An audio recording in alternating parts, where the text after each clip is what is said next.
Olá a todos, sejam muito bem-vindos à live de lançamento do volume especial da revista Caminhos, Educação, Matemática em Revista. E aqui eu estou fazendo uma tentativa de transmitir simultaneamente no YouTube. Então agora quem está aqui no YouTube, eu desejo e dou as minhas boas-vindas novamente. Aqui agora eu estou ao vivo também pelo Facebook, na nossa fanpage, e eu também desejo boas-vindas a você que está acompanhando a gente agora pela nossa fanpage. Vou me concentrar no canal do YouTube, por onde eu divulguei o link da nossa live, então a todos vocês que estão presentes, sejam todos bem-vindos. E é com muita satisfação que eu, na condição de um dos editores convidados para este volume especial da SEMER, tenho o prazer de informar que desde ontem à noite o primeiro volume especial dedicado aos mapas conceituais já está disponível. Então, você que se interessa por mapas conceituais e ensino de ciências e ensino de matemática já tem o que fazer nesse período de quarentena, e você vai poder se servir de artigos extremamente interessantes que foram publicados ontem à noite.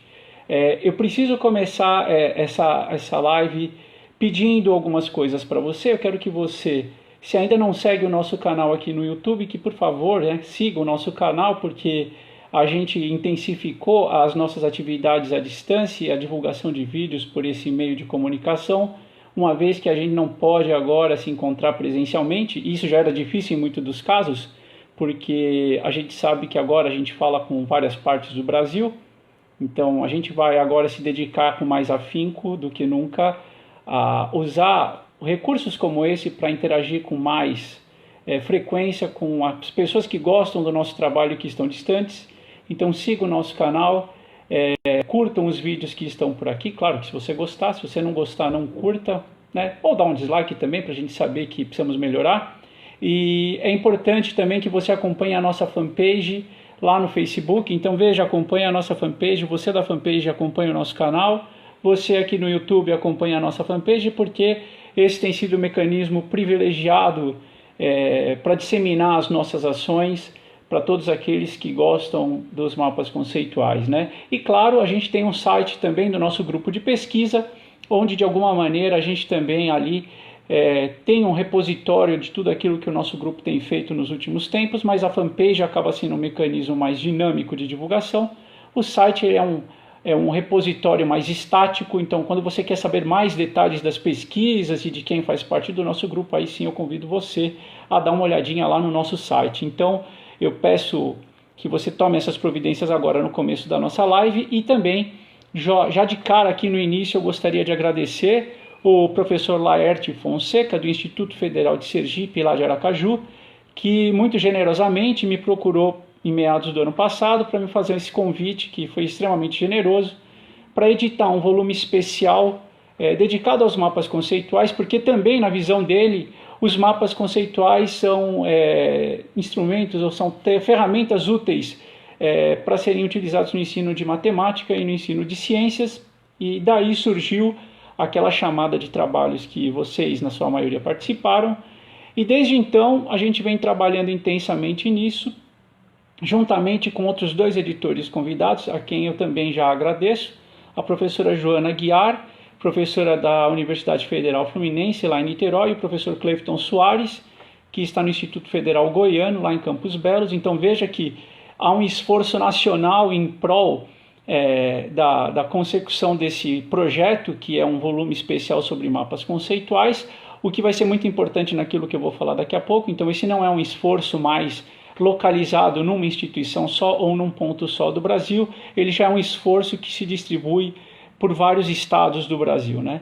Então eu agradeço a esses parceiros que com muita dedicação enfrentaram todas as etapas dessa empreitada, e também já aproveito para agradecer a você que está me ouvindo aqui, que é um dos autores dos artigos que estão no volume 1, e sobretudo, e não menos importante, eu quero agradecer os revisores dos trabalhos que foram fundamentais para orientar a editoria na seleção daqueles trabalhos que tinham qualidade para integrar esse volume que hoje está sendo lançado. A notícia que eu quero comunicar agora a todos, não só aqueles autores que já sabem disso, é que houve uma quantidade de trabalhos tão grande oferecidas, né, como resposta à chamada de trabalhos, que eu e o professor Laerte conversamos em determinada altura do processo para avaliarmos se não seria conveniente organizar mais de um volume, uma vez que vários dos trabalhos submetidos tinham qualidade adequada para serem publicados. E isso realmente vai acontecer. Então hoje é o lançamento do volume 1, é assim que eu estou chamando ele carinhosamente, porque vai existir em breve um volume 2, com mais uma coletânea de trabalhos sobre mapas conceituais feitos por pesquisadores dos mais diferentes estados e instituições do Brasil.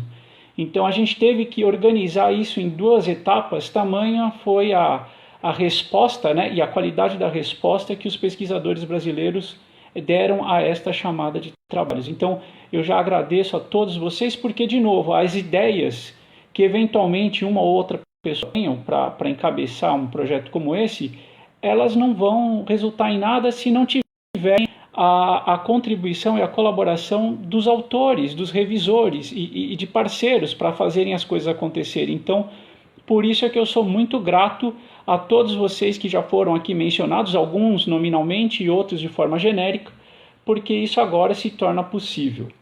Então, nesse vídeo aqui, o que eu vou fazer é dizer em linhas gerais, né, o sentimento que eu tive quando a gente foi finalizar o volume 1 e elaborar o texto do editorial, né? O texto do editorial ele é um texto importante porque é uma oportunidade onde a gente tem a chance de iluminar um pouco do panorama que a gente enxerga a partir do que a gente viu ao longo do processo, e a gente também quer traçar alguns rumos, né? Então, é claro, eu não vou aqui explicar o editorial, porque eu quero que você vá lá e leia o editorial. Ele é bem curtinho, ele é o mais curto de todos os trabalhos, mas talvez ele tenha a mensagem mais profunda justamente porque ele nasceu por último, ele nasceu como um produto de todas as contribuições, né? Então, a grande mensagem é que a gente efetivamente está consolidando uma rede brasileira de pesquisadores e de usuários em mapas conceituais. E felizmente essa rede hoje já se expande para além de uma única instituição ou de um único estado, né? Então, se a gente for nas origens dos mapas conceituais, pensando aqui no Brasil, a gente nunca pode se esquecer da valiosa contribuição do professor Marco Antônio Moreira, que fez doutorado com o NOVA aqui nos Estados Unidos, isso lá na década de 70, e que foi o pioneiro em trazer para a gente não só os mapas conceituais, como a teoria da aprendizagem significativa, como uma nova maneira de pensar nos processos de ensino-aprendizagem. Eu sou químico, ele é físico, então não à toa essas discussões de alguma maneira esbarram mais proximamente na área de ensino de ciências. Então, fazer o quê? Né? Então, não à toa também o volume especial da CEMER está numa revista que é de educação matemática com contribuições do ensino da ciência. Isso ainda é algo que a gente verifica também na literatura internacional. É claro que os mapas hoje são utilizados nas mais variadas áreas de conhecimento. Só que a gente também sabe o seguinte: há uma prevalência de trabalhos na área de ensino de ciências e matemática, justamente porque provavelmente, né, os protagonistas iniciais que dispararam essa ideia, o próprio Nova, que é da biologia. Então veja você, né, você tem, no nosso caso aqui brasileiro, nós temos um biólogo, que é o Nova, que propondo os mapas, o professor Marco Antônio Moreira, que é um dos pioneiros, é da física. Eu que acabo me envolvendo mais com isso já desde 2005, eu sou da química, então há uma convergência em torno da área das ciências da natureza. Mas, de qualquer forma, eu verifico hoje um movimento que, de alguma maneira, já se consolidou no âmbito internacional e está se consolidando aqui dentro do Brasil agora. Nós já temos uma comunidade de pesquisadores interessados nos mapas conceituais. Então, o que é interessante da gente notar, e é engraçado isso, porque eu tenho certeza que você nunca parou para pensar assim, né? Você mandou seu trabalho, o trabalho foi avaliado, ele pode ter sido negado, ele pode ter sido aceito com ressalvas e tudo mais, e você continua a sua vida. Quando a gente olha o processo como um todo, o alerta que eu quero fazer é que você já faz parte dessa comunidade. você já é parte dessa rede de pesquisadores que se interessam de uma maneira especial pelos mapas conceituais. Então, este é um movimento que vem se consolidando e se adensando ao longo dos últimos anos. Então a gente pega, né, eu não vou citar aqui todos os protagonistas, porque a nossa live hoje vai durar só 30 minutos, mas certamente o professor Marco Antônio Moreira precisa ser lembrado. E a gente teve um outro evento agora muito mais recente, foi em 2014, que foi a ocorrência no Brasil de uma das edições da Conferência Internacional de Mapas Conceituais em Santos. Então certamente esse foi um outro marco que permitiu catalisar a aproximação das pessoas que se aproximam e se interessam pelos mapas conceituais. Quer dizer, a gente começa a se reconhecer aqui dentro do Brasil. Então você começa a perceber que há outras pessoas com as quais eu posso conversar. E aí, de forma absolutamente pertinente no tempo, percebam, anos depois disso, surge um convite para um volume especial sobre mapas conceituais.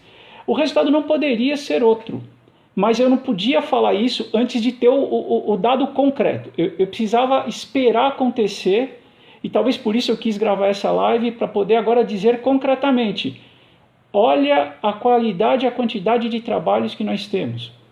Verifiquem depois no site da revista se são trabalhos sempre de um mesmo autor, ou de um mesmo grupo, ou de uma mesma instituição, ou até mesmo de um mesmo estado do Brasil. E vocês vão se dar conta de que o que eu estou falando está baseado em fatos, em evidências. Quer dizer, tem trabalhos das mais diversas regiões do Brasil. E isso vai se estender também, eu já antecipo aos senhores, no volume 2. Isso também é uma característica do volume 2. E mais do que isso também, vocês vão verificar que as temáticas abordadas também são bastante diferentes. Então a gente começa a ter essa rede de pesquisadores justamente por causa dessa diversidade, seja de uma diversidade geográfica, uma diversidade temática, e acho que em breve nós caminharemos para ter uma diversidade de áreas. Então é certo que nós aqui hoje estamos fazendo esse primeiro esforço e consolidando essa rede ainda muito centrada na área de ensino de ciências e matemática, mas ela vai ser o ponto de partida para que colegas de outras áreas usem os nossos trabalhos como modelos para começarem a refletir como que os mapas conceituais poderão ser utilizados nas suas respectivas áreas de conhecimento. Vamos imaginar que daqui a alguns 4 ou 5 anos vai ter um número especial como esse numa revista dedicada ao ensino de História e Geografia, ao ensino de Sociologia, ao ensino de Administração e Economia, ao ensino de Engenharia. Por que não? O que eu acho que falta a esses colegas são os modelos. E, na verdade, esses modelos serão produzidos por esses integrantes iniciais do que eu estou chamando hoje de rede de pesquisadores brasileiros que se interessam por mapas conceituais. Então, assim, esse é o espírito da mensagem que eu passo no editorial e talvez, claro, você pode concordar ou não com ela, mas eu peço que primeiro você faça uma avaliação do que está lá no editorial, porque lá há alguns elementos que subsidiam essa perspectiva que eu e os editores desses volumes compartilhamos, né?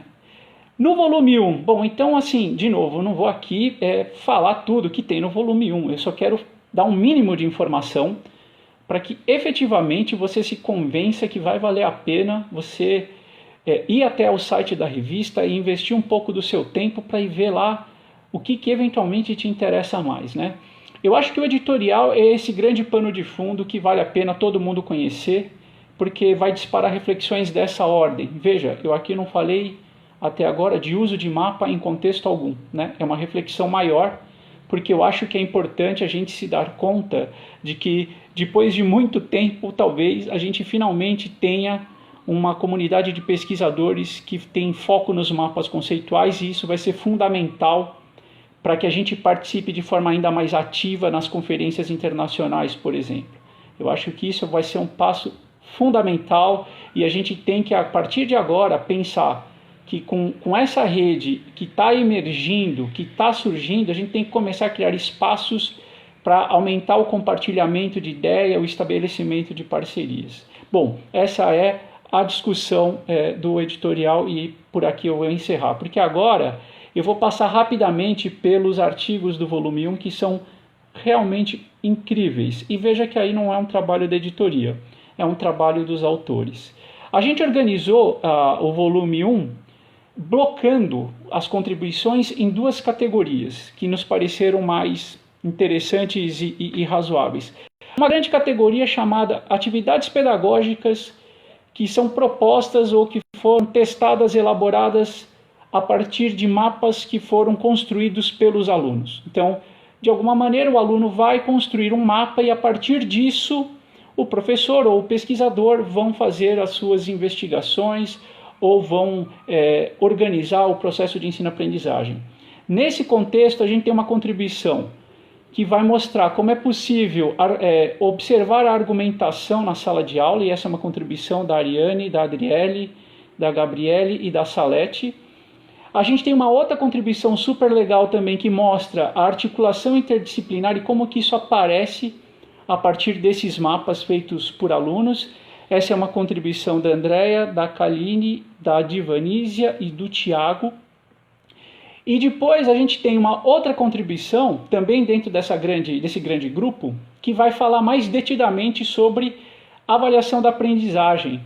Só que o que chamou a nossa atenção foi que, geralmente, quando a gente fala da avaliação da aprendizagem, o que merece destaque são os aspectos conceituais, né?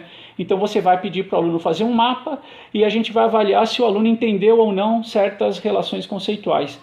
No caso da proposta que a gente tem aqui no nosso volume especial, você vai ver que tem um esforço para fazer avaliação de aspectos procedimentais a partir de mapas conceituais. Então é um esforço que vale a pena ser conhecido até para promover discussões adicionais. Esse é o trabalho do Hermes, da Marielle, da Daiane e do Eduardo.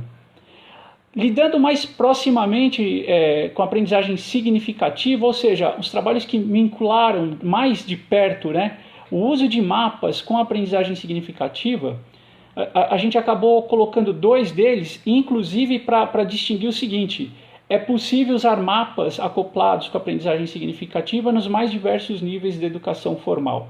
Então a gente tem um primeiro trabalho que mostra uma experiência no ensino fundamental, e esse trabalho é da Rejane e do Romero Tavares, e a gente tem um outro trabalho que faz algo parecido, mas com foco no ensino superior, que é o trabalho da Caroline e da Nájela.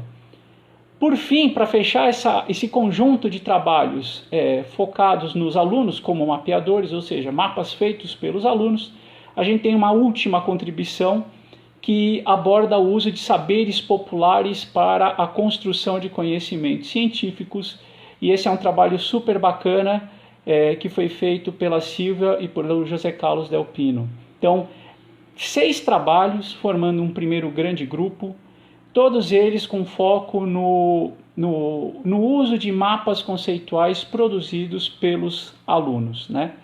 A gente tem um outro conjunto de trabalhos, claro que esse é um conjunto menor, e esse conjunto menor ele vai lidar com o que exatamente? Ele vai lidar com mapas conceituais que foram feitos pelos professores ou pesquisadores. Então veja que nesse caso a lógica é um pouco diferente, porque os mapas vão ser construídos antes de serem levados para a sala de aula. Então assim, você prepara o mapa antes. Então o que eu costumo dizer é assim: o especialista no assunto prepara o mapa antes, e ele vai compartilhar esse mapa com os novatos. Então usualmente na configuração de sala de aula, a gente pode dizer que o professor vai compartilhar seu mapa com os alunos. E nesse contexto a gente tem uma contribuição da Ronise, e ela vai mostrar como que os mapas conceituais com erros podem ser utilizados para fazer a avaliação da aprendizagem dos alunos de uma maneira mais rápida e ágil do que quando a gente usa os mapas feitos pelos próprios alunos. E por fim, há uma outra contribuição, essa aqui realmente é muito diferenciada, porque os autores eles lidaram com a dificuldade. Imagine você por um instante, como você trabalharia os mapas conceituais com alunos cegos? Como a gente faz isso? Cara, eu não sei. Realmente eu não sei.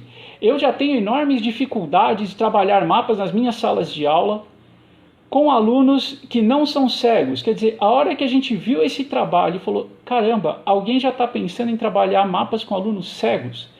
Esse é um enorme desafio.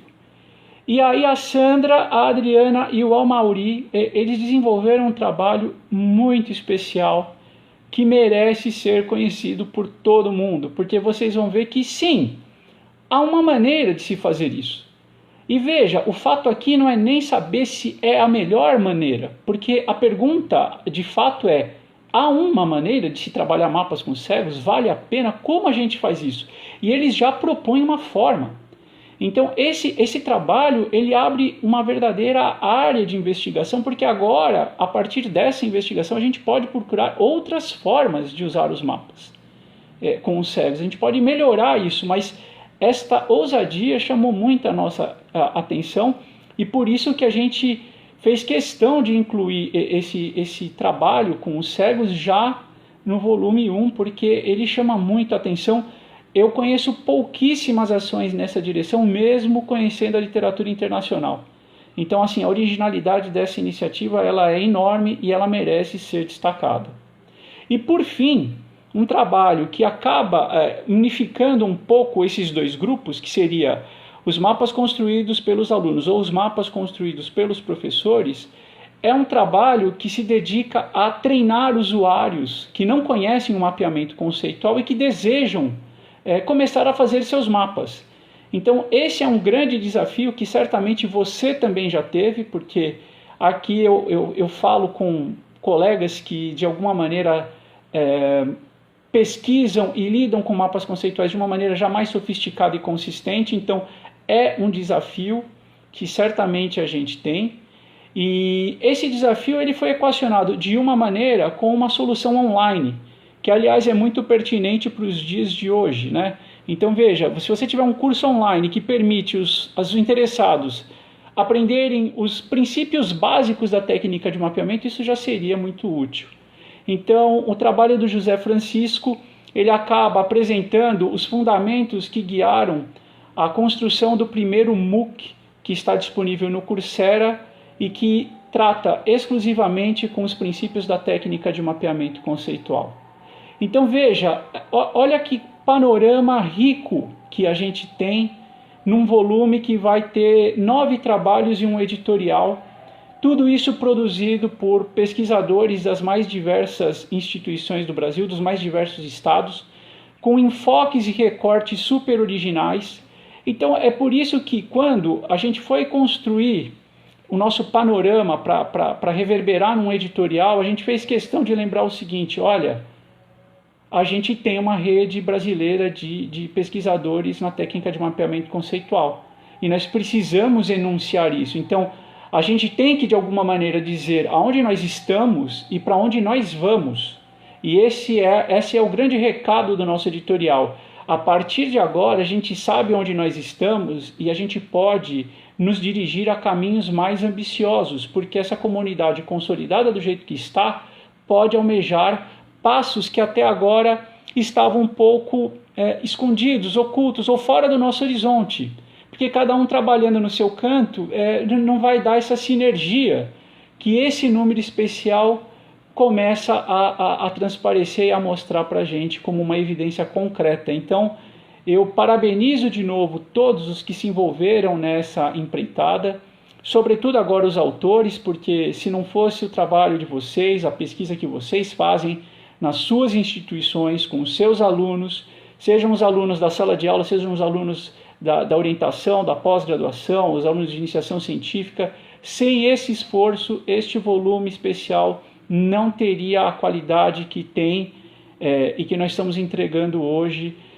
através dessa live que, vamos dizer assim, é o coquetel de abertura do nosso número especial, uma vez que a gente não pode ter um coquetel de abertura presencial por causa da nossa pandemia, então a gente decidiu fazer esse lançamento à distância para marcar esse momento de celebração e de felicidade que todos os editores compartilharam durante este processo. Então a gente faz questão de, com todas as restrições e dificuldades, compartilhar essa mensagem com vocês.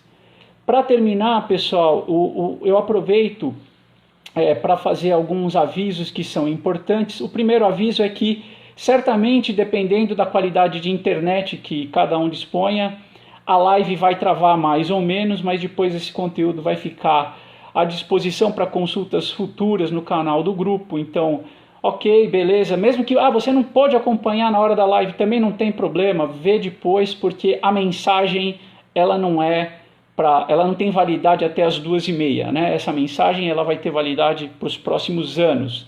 Eu convido você a ver esse vídeo daqui 2, 3, 4 anos e eu quero que você me diga se eu estava certo ou não, né? É uma provocação que eu faço para você.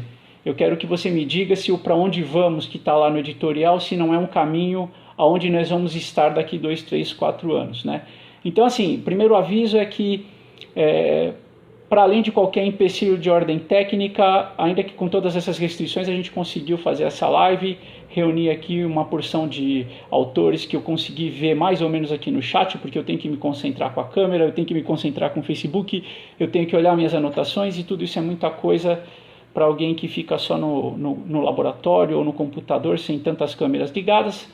Então, assim, eu consegui acompanhar aqui as manifestações no chat, reconheci vários dos autores, eu desejo e mando um abraço especial a todos vocês que estão ao vivo aqui acompanhando a live, mas se travou muito, beleza, vamos tentar ver depois, porque essa mensagem ela não é para hoje, ela é para um tempo muito longo, a contar de hoje para os próximos 3, 4 anos.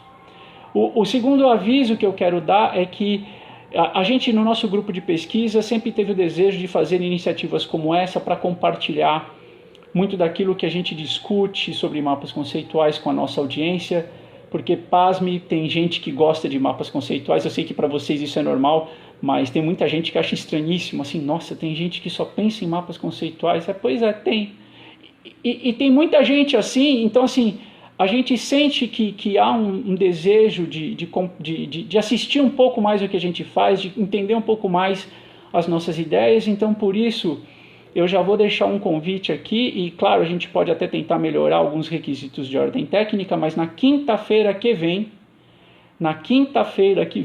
às 14h, eu vou fazer uma live para discutir um tema. Eu fiz uma chamada na fanpage, e o tema mais recorrente foi avaliação.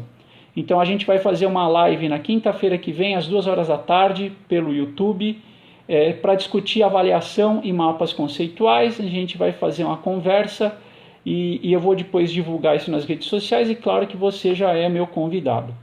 E por fim, o curso online de mapas conceituais que está disponível no Coursera, essa semana, esse período todo da pandemia, eu conversei com a USP e a gente conseguiu fazer um conjunto de sessões privadas que são gratuitas para todos os interessados. Então, deixa eu tentar explicar melhor essa lógica.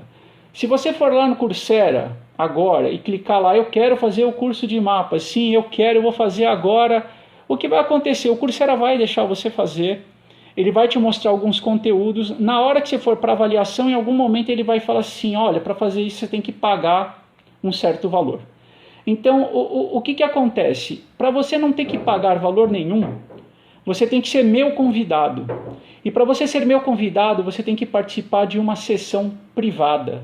Então, a sessão privada é uma forma, é uma estratégia que a gente achou para colocar as pessoas dentro do Coursera, para que elas façam o curso inteiro de graça, e para que elas, se elas forem aprovadas, elas também terão direito a um certificado assinado por mim e chancelado pela USP e pelo Coursera, também de forma gratuita. Então, assim, se você for lá e se inscrever na plataforma, essa cobrança vai aparecer. Se você aceitar esse convite da sessão privada, então aí você consegue fazer tudo isso de graça. Então, o que eu também vou fazer? Eu vou colocar aqui depois no descritivo desse vídeo todas essas instruções de novo de como é que você faz para se inscrever nas sessões privadas de forma gratuita.